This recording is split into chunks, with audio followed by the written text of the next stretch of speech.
zero data values for data members and stuff like that.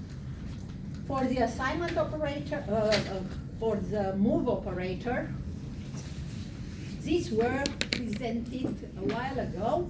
You can implement them, but with code like here.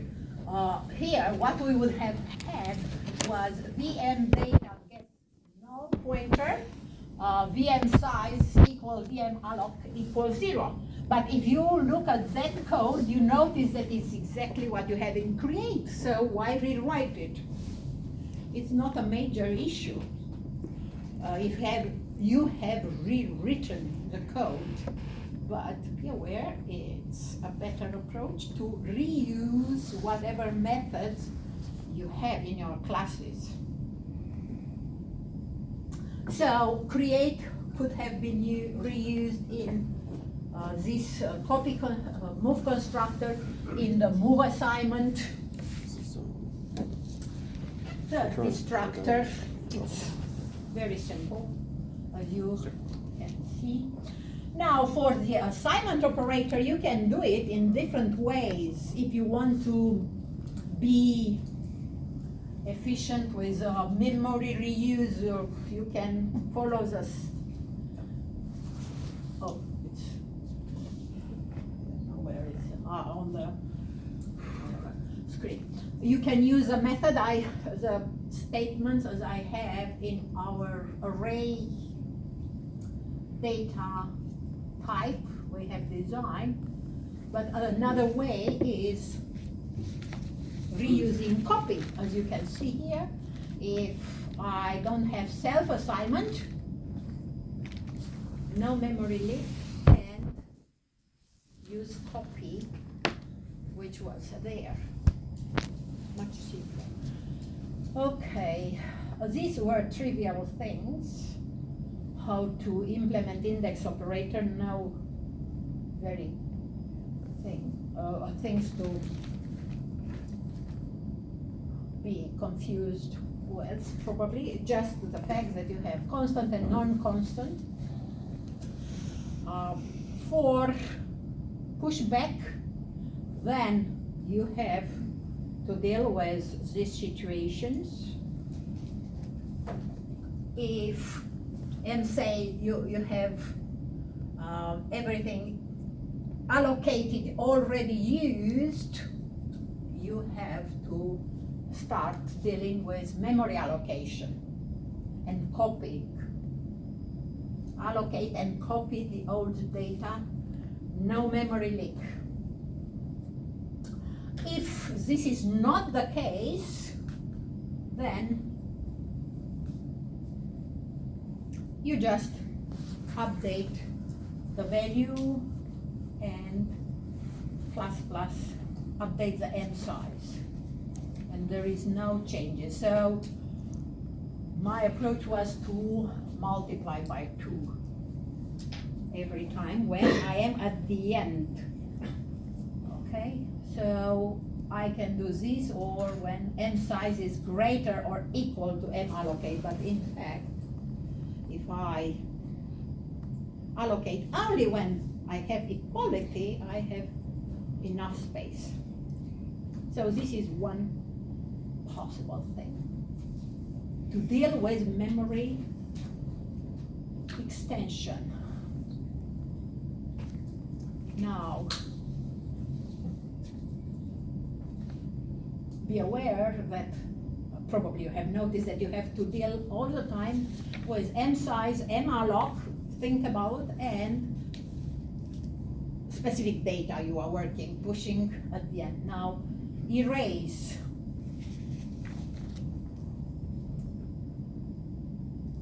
Shift each entry of the array after the iterator and return the iterator. My approach, iterator and a pointer to T are equivalent. You can use them interchangeable because I have, this is a return value, and this is a return value, and to let the compiler deal with this, you have to put type name inside T, at least. So we start with pointing to where current iterator points, and we go to the end with this Q walker. We go to the end, so this is with a for loop, and we shift the data. We don't release any cells. We don't worry about memory leak because there is no memory leak here. The only thing we have to deal is the size. So as soon as you set M size is less one element, things should work okay. And return P. So this is one approach. There are other approaches. Okay. Next.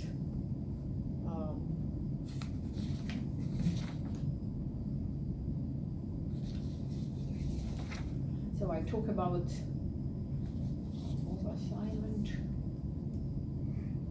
erase, resize. It's a little bit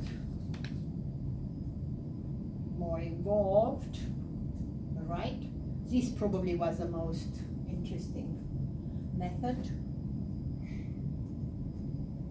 If you have the current size type argument less than the current size argument greater than the argument you passed, the current object size data member larger than the argument, all you have to do is say, oh, my vector is just first elements, ignore the rest. So you don't have to do anything. But if this is not the case, it means that n is after the m size, and it can be before m alloc or after m alloc, if you think at the numbers in terms of how big it is. Now, if it's greater than the memory allocated, then you have to do what is required. Reset malloc to n, for example, do enough memory allocation and fill in from m size to the new thing. Fill in the remaining values, m size up to n minus 1 with whatever was provided there. Notice, and this is a good thing to remember, you never copy the default value in the implementation non-inline function. The default value appears only in the prototype. Be aware of this. Now for clear, no memory leak, and then just create is invoked. So as you can see, create is used several ways. Now, empty, just return this m size is equal to 0. If this is the case, we have an empty vector. Right. So create m size, and these are simple functions to implement. What does it mean to return the size? The begin iterator, the begin method. The begin method returns the first memory address. Okay, and it comes in two forms, constant, non-constant, they have the same implementation, and again, constant and non-constant, and return the location after the last meaningful element. And then the operator output, because we have this index operator public method, all we have to do is invoke it. Again, size type here in this function, the compiler asks you whether you want it to consider it as a type. So to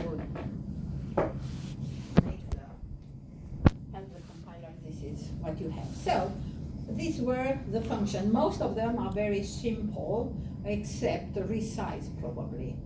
And then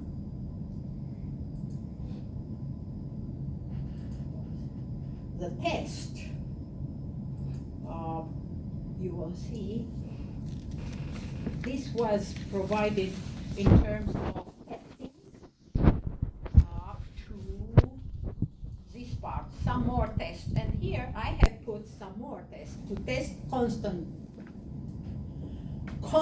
index operator. I declare a constant vector, initialize it from V2, which was somewhere. And then, because this is constant, we have to work and with the index operator. So the first part, you know, it was included, but then I have added some more parts. So, as I said before, I showed several times, all I have to do is include vector.h, okay, and then you have to compile it. And the executable file is there, and then I test it. So after, this was the last part, which was part of your handout, but then output a constant vector object. It works, right? If I try here, this one, try to change this, it shouldn't work, shouldn't allow me compile. As you can see, tells me, assignment of read-only location. This was considered a constant vector. I am not allowed to do this. Okay. But I can output constant objects because I have overloaded the index operator for constant methods.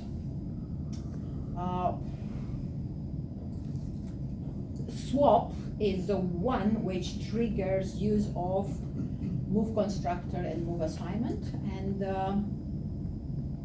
you can test your operators with swap algorithm if you want. So I hope that you have learned from using this. You have seen that what is an iterator in a vector is not a big deal. It can be just a pointer in a standard library. It's not like that. It's a little bit more complex, but we shouldn't be worried of how it's implemented. It's a simple pointer, it's a structure pointer to a structure, or is a class containing a pointer. Doesn't matter as long as we know how to use it. But with this example, you have a peek into how these iterators are designed somehow. Okay? Yeah.